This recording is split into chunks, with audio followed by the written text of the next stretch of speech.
Now, what is the most impactful action that you can take to make people care about what you're doing? Now, a lot of us think that it's this: be perfect, do everything perfectly, and that's how I get to be successful. That's what people want. But it's actually completely not about perfection. It's actually the opposite of perfection. If you were going to fill in what it is, knowing that people don't want perfection from you, what do they want? People want you to be honest.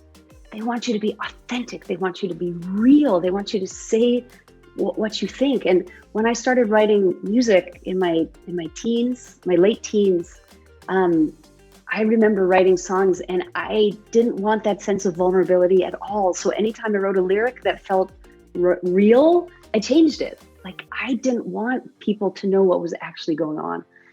So we think that people want perfection from us, but we want honesty from each other. We want humanity. Now, we can't relate to perfection, but we can definitely relate to humanity. Now, when I was in high school, tell me if any of you had this cassette. I had this Ella Fitzgerald cassette. It's called the Johnny Mercer Songbook. And there was one song on there that I listened to over and over and over. Remember? Rewind.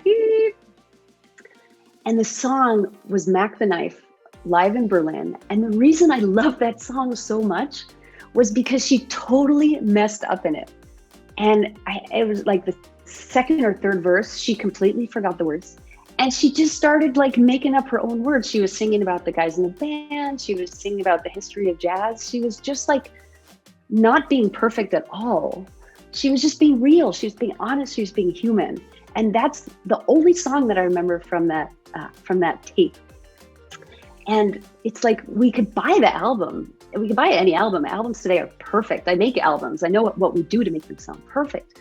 But we go to the live shows because we want to see the mess ups.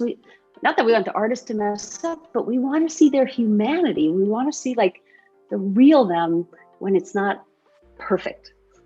So when you share your imperfections with us, it connects us with our own imperfect selves.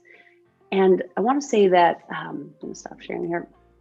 I work with some songwriters, and there's such a seduction with the rhymes because the rhymes sound perfect. There's just something about like choice and voice. I know Patricia's on this call. We were talking about this recently. It's like, I didn't have a choice. I didn't use my voice, right? You can use that rhyme if you want, but before you use any rhyme, you have to make sure that you're telling the truth. You can never, ever, ever use a rhyme just because it rhymes. If the rhyme is the truth, use it. But if you're using it because it sounds perfect, but it's not truthful or it's 90% truthful, don't use it. I'm going to talk a little bit about that honesty because we get so scared. It's like, what are people going to see? What are people going to think about me when they see how messed up I am, when they see how terrible I am, when they see how imperfect I am? In fact, I have a line in a song that says, if you knew who I am, would you still love me? Like, to me, that's like the greatest fear. Like, I'm going to expose myself and be so honest, and then people aren't going to love me. And this is not scientific, but I would say based on my experience as someone who like puts a lot of honest things into the world, I've never felt anything other than greater love for having the courage to be honest. I've never experienced anybody giving me any grief about being honest. I've only experienced people saying, thank you for saying that because I feel it too. Or I didn't realize that I felt it until I heard you say it. And now I realize, or I felt alone with it.